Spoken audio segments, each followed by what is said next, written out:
Hello बच्चों, स्वागत है आप सभी का हमारे चैनल पढ़ाई हेल्पर पे। आज की इस वीडियो में हम लोग Jawahar Navodaya Vidyalaya entrance exam class 6 maths का सेकंड चैप्टर को कवर करेंगे। इससे पहले ऑलरेडी हमने पार्ट फर्स्ट को एक सिंगल वीडियो में उसका बेसिक कंसेप्ट, उसके साथ साथ उसका जो भी आपका है practice exercise, entrance corner, self practice सबको कवर किया है। आज की इस वीडियो में हम लोग केवल इस चैप्टर के बेसिक कंसेप्ट को समझेंगे। और जो इस बेसिक कंसेप्ट के जो टॉपिक्स हैं आपके सामने मेंशन है, यहाँ पे हम लोग समझेंगे। पहले मल्टीप्लिकेटिव आइडेंटिटी या multiplicative inverse, additive identity and additive inverse, closure law, commutative law, associative law, distributive law, test of divisibility and important fact of this chapter. तो इन सारे टॉपिक्स को हम लोग यहाँ कवर करने वाले हैं, ठीक ना। तो वीडियो चलिए हम लोग आज की इस वीडियो को स्टार्ट करते हैं। इससे पहले अगर आप चैनल पर नए हैं तो चैनल को सब्सक्राइब कर लीजिए, बेल आइकन को प्रेस कर लीजिए ताकि किसी प्रकार की कोई भी वीडियो डाले तो उसका अपडेट आपके तक पहुंच सके। इसके अलावा अगर कोई बच्चा पैड कोर्स लेना चाहता है तो आप हमारे एप्लीकेशन पढ़ाई हेल्पर को डाउनलोड कर सकते हैं, जहाँ पे हम मात्र 256 रुपये पर मंथ के हिसाब से आपको वहाँ पे पढ़ा रहे हैं। जिसमें हम लोग पूरा कंटेंट, मैथ्स हो, रीजनिंग हो, कॉम्प्रिहेंशन हो, आपका जो भी हो, पैसेज हो, उसका जो व्याकरण आता है, सारा हम लोग वहाँ कवर करने वाले हैं। तो चलिए देर न करते हम आज की इस वीडियो को स्टार्ट करते हैं। सबसे पहले हम लोग देखेंगे कि मल्टीप्लिकेटिव आइडेंटिटी क्या होती है। देखो, आइडेंटिटी का मतलब आप समझ सकते हो पहचान। आइडेंटिटी का मतलब क्या होता है? पहचान। आपको पता है ना, आइडेंटिटी कार्ड या आईडी कार्ड कहा जाता है, ठीक ना। तो एक ऐसा नंबर बताओ जिसे हम लोग किसी भी नंबर में मल्टीप्लाई करें तो वो अपनी आइडेंटिटी लॉस ना करे। तो आइडेंटिटी लॉस ना करे तो वो नंबर क्या है? 1। तो किसी भी नंबर का multiplicative identity of any number, multiplicative multiplicative identity of any number, पूछता है सवाल आपसे पेपर में कि मल्टीप्लिकेटिव आइडेंटिटी क्या होती है, तो आप क्या बताओगे? क्या होता है? 1 होता है। क्या होता है? 1 होता है, ठीक ना। इसका दूसरा इसी में हमने पूछना है मल्टीप्लिकेटिव इनवर्स। क्योंकि देखो बच्चा कंफ्यूज रहता है कि मल्टीप्लिकेटिव आइडेंटिटी और मल्टीप्लिकेटिव इनवर्स में क्या अंतर है। तो मल्टीप्लिकेटिव इनवर्स किसी भी नंबर का वो होता है जिसको अगर हम लोग उस संख्या में उससे मल्टीप्लाई करें उसके इनवर्स से तो वो क्या दे? 1 दे, ठीक है। जैसे हमारे पास मान लो एक संख्या 2 है, तो इसका मल्टीप्लिकेटिव इनवर्स क्या होगा? 1/2। यानी 2 से 2 को जब मल्टीप्लाई करोगे तो क्या आएगा? 1। 2 को जब 1/2 से मल्टीप्लाई करोगे तो क्या आएगा? 1। तो वही होता है मल्टीप्लिकेटिव इनवर्स। आप कैसे बताओगे? to find out, ठीक ना, multiplicative inverse of any number when we multiply of any number from its multiplicative inverse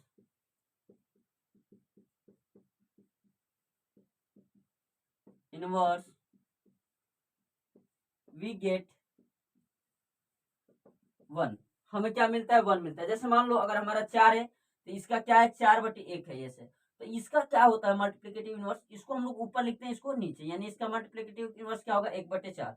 अगर मान लो हमारे पास कोई नंबर 3/2 है तो इसका मल्टीप्लिकेटिव इनवर्स क्या होगा? 2/3। या अगर देखो मल्टीप्लिकेटिव इनवर्स की बात करो, या इसके साथ साथ एक और हम लोग और पढ़ते हैं, रेसिप्रोकल। रेसिप्रोकल, ये दोनों चीजें क्या होती हैं? सेम होती हैं। अगर आपसे कोई बोले मल्टीप्लिकेटिव इनवर्स या रेसिप्रोकल निकालने को, तो किसी भी संख्या के डोमिनेटर को हम लोग डिनोमिनेटर को न्यूमरेटर कर देते हैं, न्यूमरेटर को क्या कर देते हैं? डिनोमिनेटर। जैसे मान लो 4/6 है तो इसका रेसिप्रोकल की बात करें या मल्टीप्लिकेटिव इनवर्स की बात करें तो आप क्या लिखोगे? 6/4।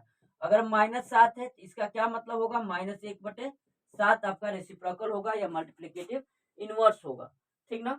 तो ऐसा आपको समझ में आ गया होगा multiplicative identity and multiplicative inverse. इस बात को आप बिल्कुल अच्छे से समझ गए होंगे कि मल्टीप्लिकेटिव आइडेंटिटी जो किसी भी नंबर का होता है ना, वो क्या होता है? 1। क्या होता है? 1।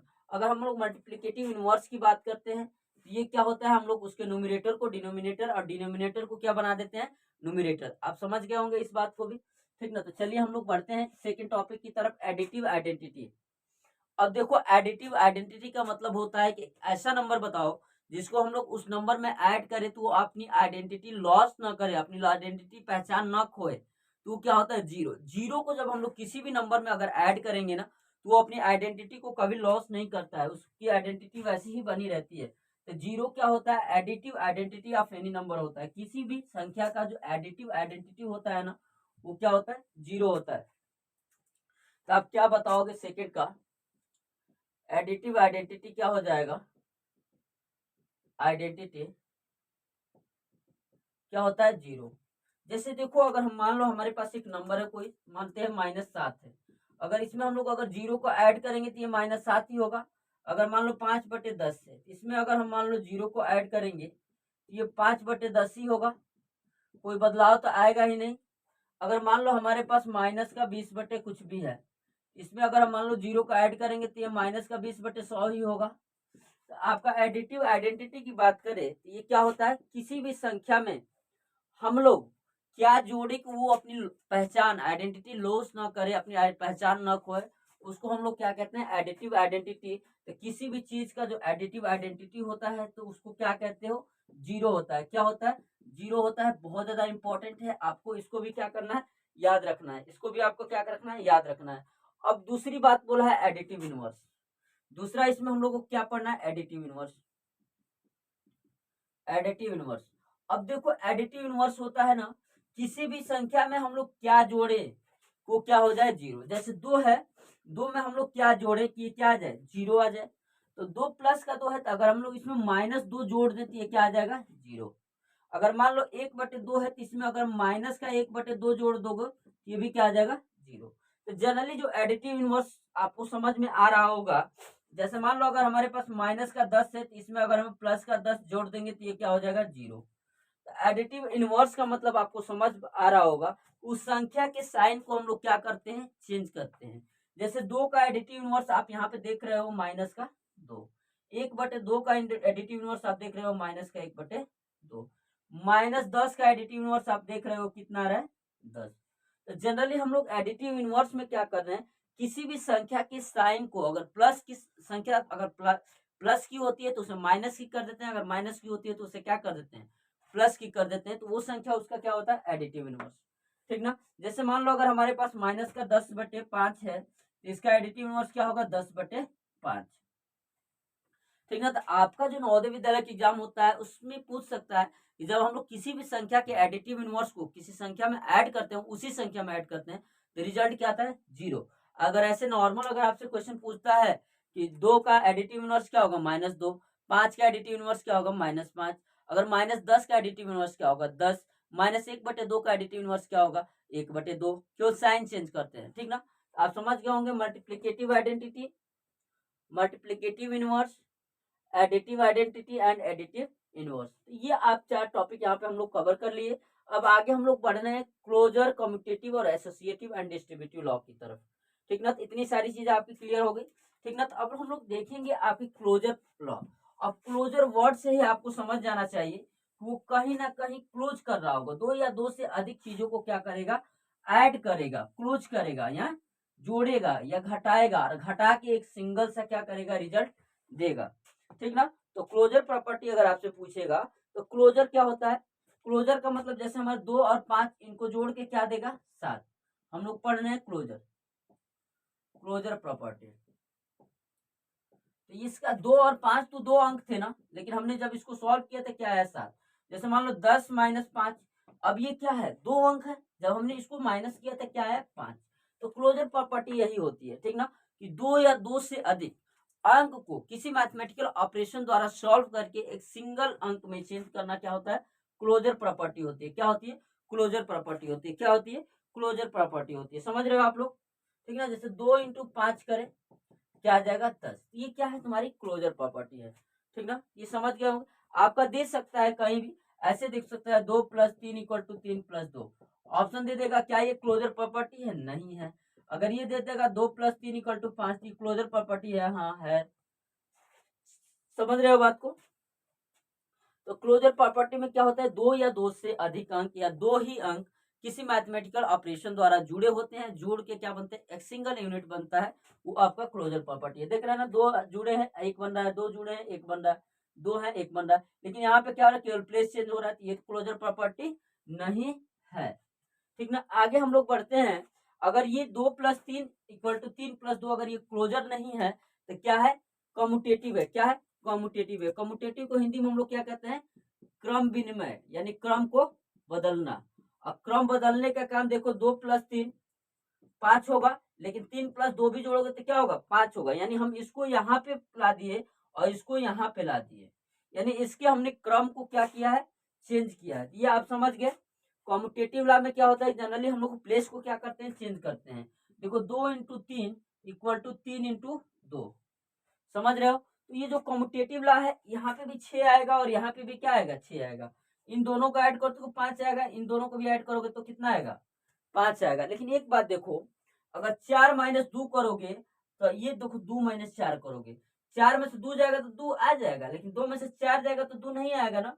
ये क्लोजर प्रॉपर्टी माइनस के लिए ये नहीं, ये एसोसिएटिव नहीं, कम्यूटेटिव जो प्रॉपर्टी है माइनस के साथ नहीं होती है। माइनस के साथ कम्यूटेटिव प्रॉपर्टी नहीं होगी। देखते हैं डिवीजन के साथ, अगर 4 में 2 से भागा दोगे तो 2 आ जाएगा, आएगा। लेकिन क्या 2 में अगर हम लोग 4 से भागा देंगे तो आएगा, 2/4 कट के क्या आएगा, 1/2। तो ये जो हमारी एसोसिएटिव, ये आपका जो कम्यूटेटिव प्रॉपर्टी है, ये डिवीजन के साथ भी नहीं होती है। तो आपका जो कम्यूटेटिव प्रॉपर्टी होगा, हरदम याद रखना, कम्यूटेटिव प्रॉपर्टी पूछ सकता है। कम्यूटेटिव प्रॉपर्टी only follow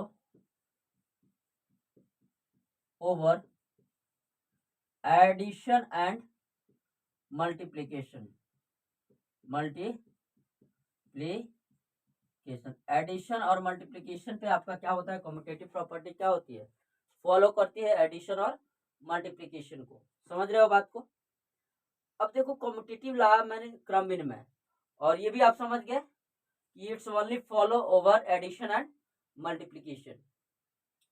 अब देखो सवाल पूछ सकता है, ऑप्शन दे देगा, कुछ भी दे सकता है, दे देगा एक क्वेश्चन की इसमें कौन सा ऑप्शन कम्यूटेटिव लॉ फॉलो करता है, ऐसा दे देगा। दूसरा दे देगा 2 + 3 = 3 + 2। तीसरा दे देगा 2 + 3 = 5, और चौथा दे देगा 2 × 3 = 6। तो ऑप्शन में दे देगा, ऑप्शन दे देगा कि इसमें केवल पहला फॉलो करता है, केवल दूसरा फॉलो करता है, तीसरा फॉलो करता है, चौथा। एक बात देखो, आपको कम्यूटेटिव का पता है कि क्रम को चेंज करेगा रिजल्ट से। 3 दूनी 6, 3 दूनी 6 सही है, 3 2 5, 3 2 5 ये भी सही है। अब देखो 3 2 5 ये दो चीजों को जोड़ के एक सिंगल बना रहा है ना, ये तो क्लोजर है, और ये भी तुम्हारा क्या है, क्लोजर है। समझ रहे हो बात को। तो आपको इस टाइप के आपके क्वेश्चन यहाँ पे बनते हैं, ठीक ना। तो हम लोग कम्यूटेटिव लॉ तक पढ़ लिए, उसके बाद हम लोग देखेंगे एसोसिएटिव लॉ। अब देखो अभी तक हम लोग 2 अंक के साथ कोई भी मैथमेटिकल ऑपरेशन किया जा रहा था, जोड़ना, घटाना, गुणा करना, भाग करना। लेकिन अगर हम जब लोग एसोसिएटिव लॉ की बात करेंगे ना, तो वहां पे हम लोग 3 डिजिट के साथ डील करेंगे। कितने डिजिट के साथ, 3 डिजिट के साथ। देखते हैं हम लोग एसोसिएटिव लॉ को।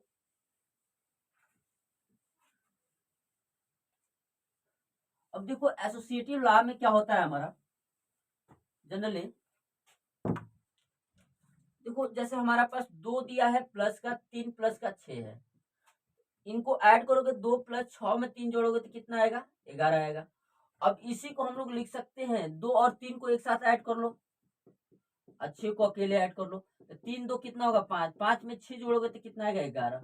रिजल्ट में कोई अंतर नहीं आ रहा है ना, केवल ग्रुपिंग चेंज हो रही है। केवल क्या हो रही है, पहले इन दोनों को एक साथ लेके जोड़ा, अब इन दोनों को एक साथ ना लेके इन दोनों को एक साथ लेके जोड़ दिया। तो इस प्रॉपर्टी को आप लोग क्या कहते हो, एसोसिएटिव लॉ। क्या कहते हो, एसोसिएटिव लॉ। ये मल्टीप्लीकेशन के लिए भी वैलिड होती है, ये मल्टीप्लीकेशन के लिए भी क्या होती है, वैलिड होती है। जैसे 6 में 3 से मल्टीप्लाई करोगे 18, 18 में 2 से करोगे 36, यहाँ पे 3 में 2 से करोगे 6, 6 में 6 से करोगे कितना होगा, 6 × 6 36, दोनों साइड इक्वल आ रहा है। तो ये जो एसोसिएटिव लॉ होता है ना, ये किसको किसको ये भी फॉलो करेगी, प्लस को फॉलो करेगी और मल्टीप्लाई को फॉलो करेगी। ये भी किसको फॉलो करेगी, प्लस को और मल्टीप्लाई को, ठीक ना। और ये भी डिवीजन और सब्ट्रैक्शन को फॉलो नहीं करती है। उसके बाद हमारा आता है डिस्ट्रीब्यूटिव लॉ। और डिस्ट्रीब्यूटिव का मतलब आप समझ सकते हो, किसी भी चीज को क्या करना, बांटना। किसी भी चीज को क्या करना, डिस्ट्रीब्यूट करना, यानी बांटना। जैसे हमारे पास एक मान लो कोई क्वेश्चन है, जैसे हमारा मान लो यहाँ पे हम लोग देख रहे हैं, जैसे हमारा है देखो 2 × 3 + का 6। आप तो ये ऐसे भी कर सकते हो, 6 में 3 जोड़ के मल्टीप्लाई करोगे, 6 3 9, 9 में 2 करोगे 18। लेकिन डिस्ट्रीब्यूटिव लॉ क्या करता है, नहीं ऐसे नहीं करेंगे। डिस्ट्रीब्यूटिव लॉ कहता है कि पहले 2 का हम 3 में मल्टीप्लाई करेंगे, फिर बीच में हम प्लस का चिन्ह लगाएंगे, उसके बाद 2 का हम किस में मल्टीप्लाई करेंगे, 6 में। तो डिस्ट्रीब्यूटिव लॉ ये कहता है कि हम लोग पहले फैलाएंगे तब करेंगे। तो 3 दूनी 6 व 6 दूनी 12, 12 में 6 जोड़ोगे कितना होगा, 18। रिजल्ट सेम आ रहा है, लेकिन ये देख रहे हो ना, पहले फैला रहा है इसको चीज को, ठीक ना। लेकिन यहाँ पे क्या किया इसने, 6 में 3 जोड़ा और 9 करके लिख दिया कि भैया कितना होगा, 18। तो ये जो तुम्हारी प्रॉपर्टी होती है ऐसी, इसको आप कहते हो डिस्ट्रीब्यूटिव लॉ। क्या कहते हो, डिस्ट्रीब्यूटिव लॉ। उसके बाद टेस्ट ऑफ डिविजिबिलिटी हम लोग देखेंगे कि कोई संख्या 2 से कब डिवाइड होती है, कोई संख्या 3 से कब डिवाइड होती है, कोई संख्या 4 से कब डिवाइड होती है, कोई संख्या 5 से कब डिवाइड होती है। तो इन सारे रूल को हम लोग एक एक करके क्या करेंगे, सीखेंगे, ठीक ना। तो देखिए हम लोग डिविजिबिलिटी में सबसे पहले हम लोग देखेंगे कोई संख्या जो होती है ना, वो 2 से कब डिवाइड होती है। कोई संख्या 2 से कब डिवाइड होती है, तो 2 से डिवाइड होने के लिए आपको पता है कि संख्या के यूनिट प्लेस पे क्या आना चाहिए, यूनिट प्लेस पे आना चाहिए 0 आ जाए, 2 आ जाए, 4 आ जाए, 6 आ जाए, 8 आ जाए। अगर किसी संख्या के इकाई के स्थान पे 0 आ जाए, 2 आता है, 4 आता है, 6 आता है, 8 आता है, तो वो संख्या किससे कटती है, 2 से पूरा पूरा क्या हो जाती है, कट जाती है। 3 से डिविजिबिलिटी का रूल क्या है, संख्या की जितने भी अंक है, किसी भी संख्या में जितने भी अंक है उनको सम करने पे अगर संख्या का सम कटता है तो वो संख्या क्या होती है, 3 से कटती है। जैसे मान लेते हैं 1 2 3 है, इन सारे डिजिट को ऐड करो, 1 प्लस 2 प्लस 3, 3 2 5 1 6, 6 क्या होगा, 3 से कट जाएगा ना 2 बार में। अब देखो 130, इसको अगर हम लोग 3 से डिवाइड करेंगे, 3 चौक के 12 कट जाएगा, 3 एकम 3 कट जाएगा, कट गया। जैसे देखो 6 2 1, अब ये 3 से कट गया कि नहीं, तो सबसे पहले इनको ऐड करो, 6 में 2 ऐड करोगे 8, 1 ऐड करोगे कितना होगा 9। अब 9 कट गया तो इसको किससे भागा दो, 3 से, 3 दूनी का 6 कट जाएगा, 2 और 1 उतारो, 0 लगाओ यहाँ पे, 2 अंक उतार, 3 7 21 कट गया। 3 से डिविजिबिलिटी का रूल होता है, हम उस संख्या के सारे अंक को जोड़ते हैं और जोड़ने के बाद अगर वो संख्या का सम 3 से कटता है तो वो संख्या क्या होती है, 3 से कट जाती है। जैसे और हम लोग लेते हैं, जैसे 1 2 3 4 ले लिए, 4 3 7 7 2 9 1। अब देखो 10 तो 3 से नहीं कटेगा, तो ये संख्या भी क्या होगी, 3 से नहीं कटेगी। एक बार भाग करके देख लो, भाग करोगे तो 3 चौक के क्या आ जाएगा, 12 कट जाएगा, 3 आएगा, 3 एकम 3 कट जाएगा, 4 आएगा, 3 एकम 3। अब देखो 1 रिमाइंडर बच रहा है ना, ये भी हो गया कैंसिल, नहीं हो पा रहा है ना। 3 से डिविजिबिलिटी का रूल आपको याद रखना है कि sum of digit must be divided by that number, then that number is divided by 3। तो इसका आप क्या लिखोगे, 3 से डिविजिबिलिटी का रूल क्या होगा, ठीक ना, संख्या का sum, sum of all digit of number is divided, then that is divided by 3, then that number must be divided by 3। अगर किसी संख्या के सारे अंक का योग 3 से कटता है तो संख्या जरूरी है कि किससे कट जाएगी, 3 से कट जाएगी। 4 से क्या होता है, किसी भी संख्या के unit to place divided by 4 और बोथ आर 0। किसी भी संख्या के लास्ट के दो अंक अगर 4 से कटे या दोनों अंक क्या हो, 0 हो, तो वो संख्या किससे कटती है, 4 से कटती है। किससे कटती है, 4 से कटती है। जैसे हम लोग इसको 4 से भागा देकर देख लो, यहां से 4 से भागा दोगे, 4 छक्के 24, 4 पंजे 20, 4 छक्के 24 कट गया, ठीक ना। अब ऐसे देखो यहाँ पे 2 अंक 0 हो गया, इसको भी भागा देकर हम लोग देख लेते हैं, ये हो जाएगा 4 छक्के 4 पंजे, ये भी कट गया। यानी किसी भी संख्या के इकाई के 2 अंक अगर 0 हैं या इकाई के 2 अंक अगर 4 से कटते हैं तो संख्या 4 से क्या हो जाती है, कट जाती है। 5 से डिविजिबिलिटी का रूल क्या होता है, यूनिट प्लेस पे क्या आना चाहिए, यूनिट प्लेस पे क्या आना चाहिए, इकाई स्थान पे 0 या 5। अगर किसी संख्या के इकाई स्थान पे 0 आए या 5 आए तो वो संख्या किससे कट जाती है, 5 से कट जाती है। 6 से डिविजिबिलिटी का रूल क्या होता है, ठीक ना, 6 से अगर कोई संख्या 2 और 3 इन दोनों से कटती है, यानी ये दोनों रूल क्या होते हैं, अगर कोई संख्या 2 से भी कटे 3 से भी कटे तो वो संख्या किससे कटती है, 6 से कटती है। वो संख्या किससे कटती है, 6 से कटती है। ठीक ना, समझ रहे हो आप लोग। कोई संख्या 6 से कब कटती है, जब कोई संख्या 2 और 3 दोनों से कटती है तो संख्या किससे कटती है, 6 से कट जाती है। ठीक ना, आगे हम लोग देखते हैं 8 से डिवाइड कब होता है। देखो 8 से डिवाइड होने के लिए किसी भी संख्या का लास्ट 3 डिजिट क्या होना चाहिए, 0 हो तीनों डिजिट, या तीनों डिजिट किससे कटे, 8 से कटे, और all three digit must be divided by 8। अगर वो तीनों डिजिट 8 से कटते हैं तो संख्या किससे कट जाती है, 8 से कट जाती है। 9 से डिविजिबिलिटी क्या क्या होता है, sum of all digit if divided then that number must be divided. अब देखो 8 और 9 का हम लोग एग्जांपल लेकर देख लेते हैं एक आध, ये आप लोग समझ गए होंगे 2 से 6 तक, इसको इरेज करते हैं। अब देखो कोई संख्या अगर हमारा 9 से कट रही है तो कैसे कटेगी वो, हमने पहले बताया कि वो संख्या किससे कटना चाहिए उस संख्या का सम कितना होना चाहिए, 9 से कटना चाहिए। तो सबको ऐड करो सारे, 1 + 2 + 3 + 3, 3 3 6 2 8 9, 9 से कट जाएगा तो ये संख्या भी किससे कट जाएगी, 9 से कट जाएगी। 9 1 9, 12 में 9, 3 29 27, 13 में 7 जाएगा 6, 3 उतारोगे 9 7 63, तो कितना आ जाएगा 137। तो यही हम लोग देखते हैं कि अगर कोई संख्या दी गई है, अगर उसके सारे डिजिट का सम अगर 9 से कट रहा है तो वो संख्या किससे कट जाएगी, 9 से कट जाएगी। ठीक ना, 10 से क्या होता है, 10 से कटने का रूल होता है कि यूनिट प्लेस पे क्या आना चाहिए, यूनिट प्लेस पे क्या आना चाहिए, 0। यूनिट प्लेस पे क्या आना चाहिए, 0। अब देखो 11 से कटने का रूल क्या होता है, ठीक ना, 11 से कटने का रूल क्या होता है, कोई भी संख्या 11 से कब कटती है, इस बात को आप बहुत ध्यान से समझेंगे, बहुत ज्यादा इंपॉर्टेंट है। और डिविजिबिलिटी ऑफ 11 से ही मैक्सिमम सवाल आपके एग्जाम में पूछे जाते हैं। देखो कोई भी दी हुई संख्या है बाय 11,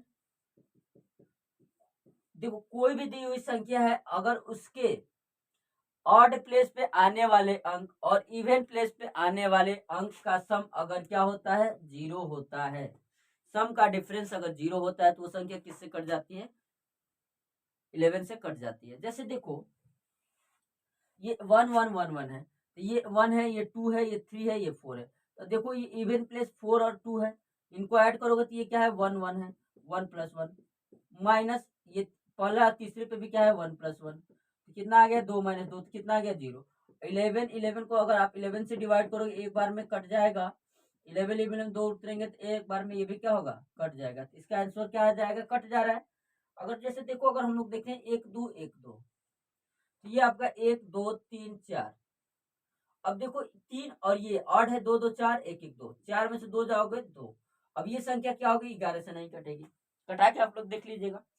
अगर मान लो हम लोग 13 से 31 देखते हैं, आपको पता है 1 2 3 4 है, और देखो ये 1 और 3 वाले पे 3 1 4 और 3 1 4, 4 - 4 करोगे तो क्या आएगा, 0। तब ये संख्या किससे कट सकती है, 11 से बिल्कुल कट जाएगी। कटा के देखो, 11 एकम 11, 11 दूनी का 22, 11 एकम का 11।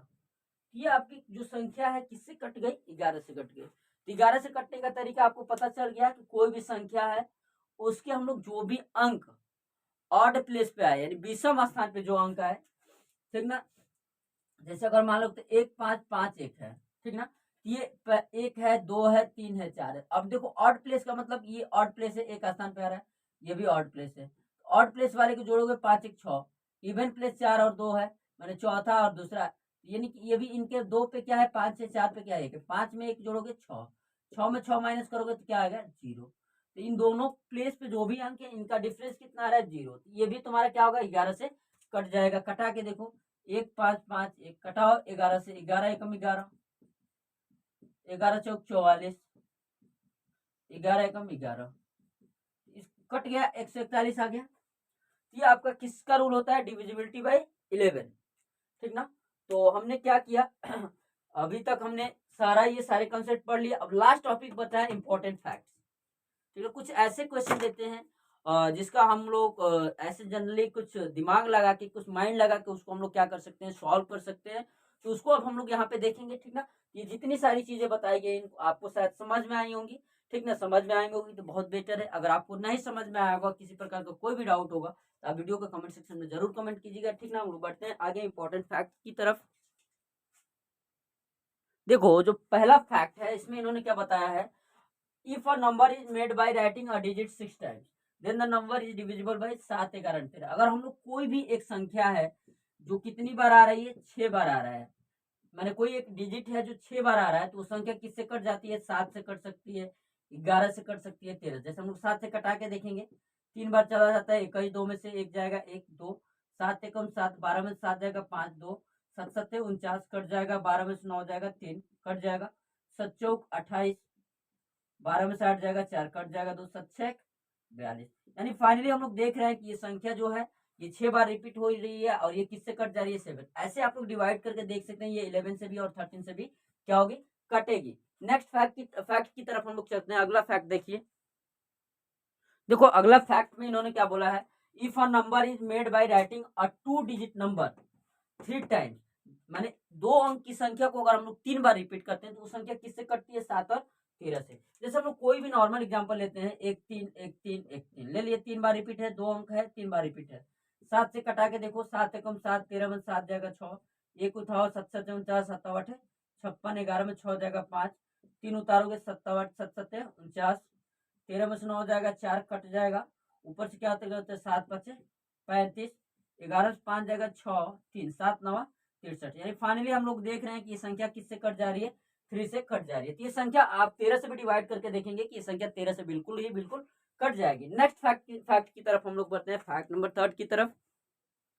देखिए फैक्ट नंबर 3 में इन्होंने क्या बोला है, अगर कोई नंबर है, इफ अ नंबर आप 3 डिजिट रिपीटिंग 2 टाइम्स, ठीक ना। अगर कोई 3 अंक की डिजिट है जो क्या हो रही है? 2 बार रिपीट हो रही है, ऐसे जैसे 1 2 3 1 2 3, तो then the number is divisible by 7 से कट जाएगा, 11 से कट जाएगा, 13 से कट जाएगा। तो हम लोग इस बार 13 से डिवाइड करके देखते हैं, 1 2 3 और 1 2 3 को 17 13 से डिवाइड करोगे, 13 9 117, 13 में 7 जाएगा 6, ये कट जाएगा आपका, ऊपर से 1 उतरेगा, 13 5 13 चौके 52, 11 में से 2 जाएगा, 9 कट जाएगा, उसके बाद हमारा 1 उतरा है ना 2, 13 7 91 कट जाएगा, 1 13 13 एकम 13, ये कट जाएगा। फाइनली हम लोग देख रहे हैं कि ये भी संख्या क्या हो रही है?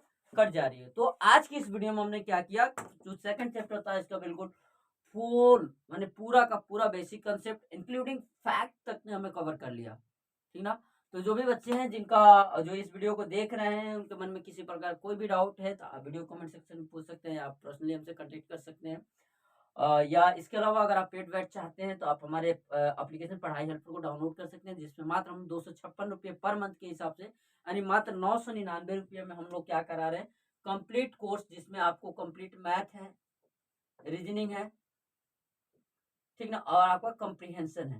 यानी कंप्लीट कोर्स आपका हम लोग 90 दिन में कंप्लीट कराएंगे, जो कितने तारीख से शुरू होगा? 21 तारीख से शुरू होगा, 21 जनवरी से शुरू होगा, और जाके आपका 21 अप्रैल को क्या हो जाएगा? खत्म हो जाएगा। उसके बाद आपका जो 8 दिन बचेगा, इन 5 दिन all over India mock test होगा, जो बिल्कुल फ्री ऑफ कॉस्ट होगा, जो एप्लीकेशन पे ही होगा। ठीक, तो जो भी बच्चे जो चैनल पे नए हैं, चैनल को सब्सक्राइब करो, ज़्यादा से ज़्यादा बच्चे तक पहुँचाओ, और वीडियो को लाइक करो, शेयर करो, कमेंट करो, ताकि हमको मोटिवेशन मिले और हम आपको अच्छा से अच्छा कंटेंट ले दे, ठीक ना। तो चलिए हम लोग मिलेंगे नेक्स्ट वीडियो के साथ बहुत जल्द, तब तक के लिए थैंक यू, धन्यवाद, जय हिंद।